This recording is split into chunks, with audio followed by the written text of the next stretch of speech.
প্রিয় শিক্ষার্থী, তোমাদের সবাইকে স্বাগত। আজ আমাদের বিষয়বস্তু rate of change of quantities, class 12 chapter 6 থেকে। আমরা আজকে জানব rate of change of quantities কি। Rate of change of quantities হচ্ছে ডেরিভেটিভস। আমরা যে ডেরিভেটিভ করি সেটা হচ্ছে rate of change of quantities. ধরা যাক এক্স ইজ ইকুয়াল টু, আমরা লিখি dx বাই dt। এখানে dx বাই dt কি? dx বাই dt হচ্ছে x এর rate of change of quantities with respect to t। এখানে dx বাই dt কে আমরা লিখতে পারি rate of change of quantities with respect to t। তার মানে x এর rate of change of quantities হয়েছে, কার রেসপেক্টে হয়েছে? t এর রেসপেক্টে হয়েছে। আবার যেমন আমরা লিখি y is equal to dy by dx। এটা মিনিংস কি? যে y এর rate of change of quantities with respect to x। তাহলে এখানেও সেমভাবে আমরা লিখতে পারি rate of change of quantities with respect to x। আরেকটা এক্সাম্পল দিলে তোমরা ভালো করে বুঝতে পারবে। আমরা যে স্পিড লিখি, ধরা যাক x is equal two distance, t is equal to time.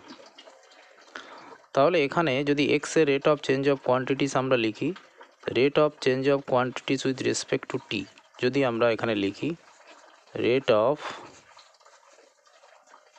Change of quantities with respect two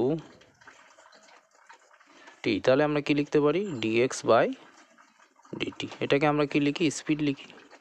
rate of change of quantities with respect to t, science থেকে তোমরা জানো যে টাইমের রেসপেক্টে যদি ডিস্টেন্স চেঞ্জ হয় সেটাকে আমরা লিখতে পারি স্পিড।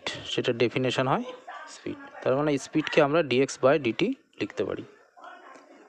আবার ধরো দুটো ফাংশান আছে, x is equal two ft আছে, আর একটা ফাংশান ধরো আছে y is equal two gt।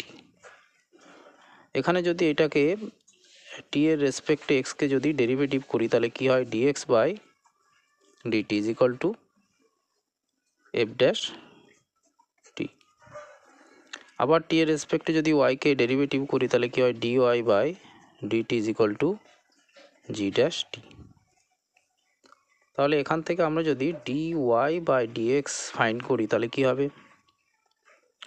dy by dt এটাকে যদি ডিভিশন করি dx বাই dt দিয়ে, তাহলে দেখো এখানে dy বাই dx চলে আসে। এটা রেসিপ্রোকাল হয়ে যায়, গিয়ে dt বাই dt ক্যান্সেল হয়ে যায়।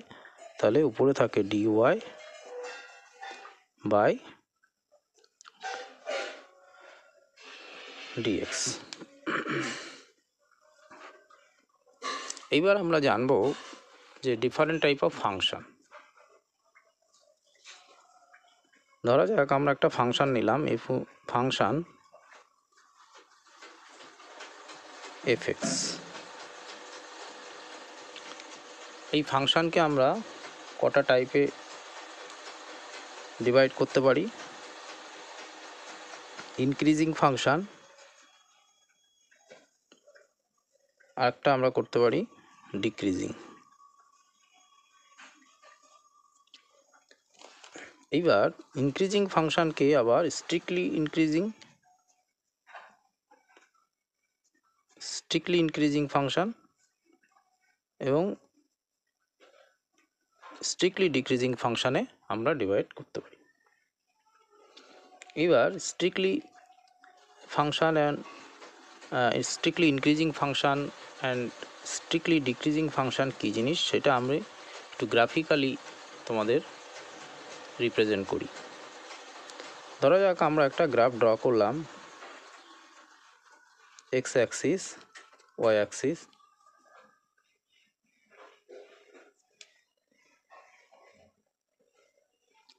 এখানে গ্রাফটা এরকম আছে, অর্থাৎ ফার্স্টে দেখো এটা ইনক্রিজ হলো, গ্রাফটা কী হলো, ইনক্রিজিং অর্ডারে হলো। তারপরে এই লেভেলটায় অর্থাৎ এই পোর্শনটায় ইনক্রিজ ডিক্রিজ হলো না, অর্থাৎ এখানে ফিক্সড হয়ে গেল। তারপরে গিয়ে আবার একটা লেভেলে গিয়ে এটা ইনক্রিজ হলো। তাহলে এই ধরনের গ্রাফকে বলা হয় ইনক্রিজিং, অর্থাৎ ইনক্রিজ হচ্ছে গ্রাফটা, ডিক্রিজ কখনোই হচ্ছে না। একটা লেভেলে গিয়ে ইনক্রিজ ডিক্রিজ হলো না, অর্থাৎ ফিক্সড হয়ে গেল, কনস্ট্যান্ট হয়ে গেল, তারপরে গিয়ে কিন্তু আবার ইনক্রিজ হলো। তো এই ধরনের গ্রাফকে বলা হয় ইনক্রিজিং গ্রাফ। আবার ধরো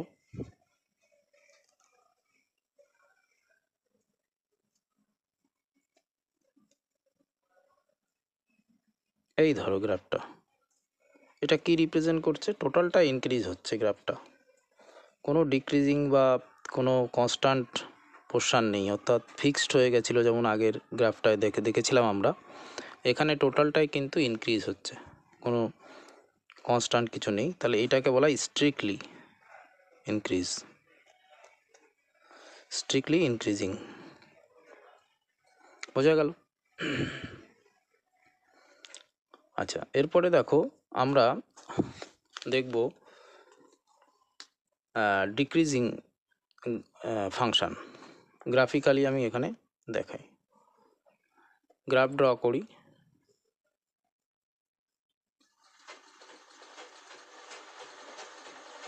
ধরা যাক গ্রাফটা ফার্স্টে ডিক্রিজ হলো, তারপরে একটা লেভেলে গিয়ে কনস্ট্যান্ট হয়ে গেল, তারপরে আবার ডিক্রিজ হলো, তারপরে আবার লেভেলে গিয়ে একটা কনস্ট্যান্ট হয়ে গেল।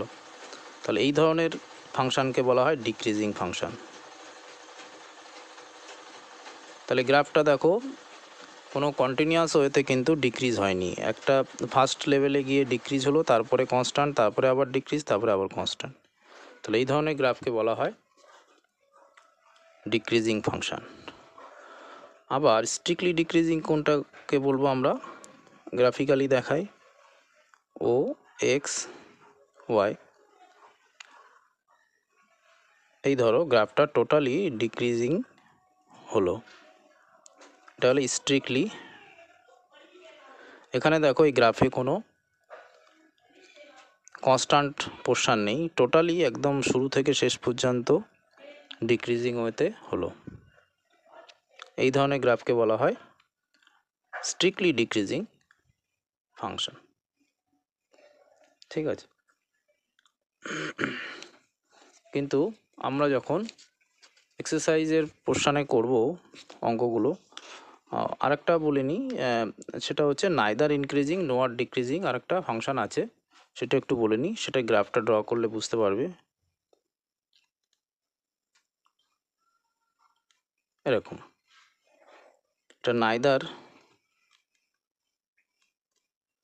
ইনক্রিজ নোয়ার ডিক্রিজ, মানে একবার ইনক্রিজ হচ্ছে আবার ডিক্রিজ হচ্ছে, আবার ইনক্রিজ ডিক্রিজ, এইভাবে চলতে থাকছে ওয়েভের মতো। অর্থাৎ কোনো এখান থেকে আমরা বুঝতে পারছি না যে এই গ্রাফটা ইনক্রিজ হচ্ছে না ডিক্রিজ হচ্ছে, অর্থাৎ ইনক্রিজ ডিক্রিজ বোথ কিন্তু এই গ্রাফে আমরা শো করাতে পারছি। অর্থাৎ ইনক্রিজ ডিক্রিজ যদি একসাথে হয় সেটাকে বলবো নাইদার ইনক্রিজিং নোয়ার ডিক্রিজিং ফাংশন। তাহলে এইটুকু তোমরা বুঝতে পারলে, পরের দিন আবার ম্যাক্সিমা অ্যান্ড মিনিমা নিয়ে আসবো। এখানেই আজকে শেষ করছি, ধন্যবাদ। তোমাদের ভিডিওটি যদি ভালো লেগে থাকে সবাই সাবস্ক্রাইব করো, লাইক করো, ধন্যবাদ।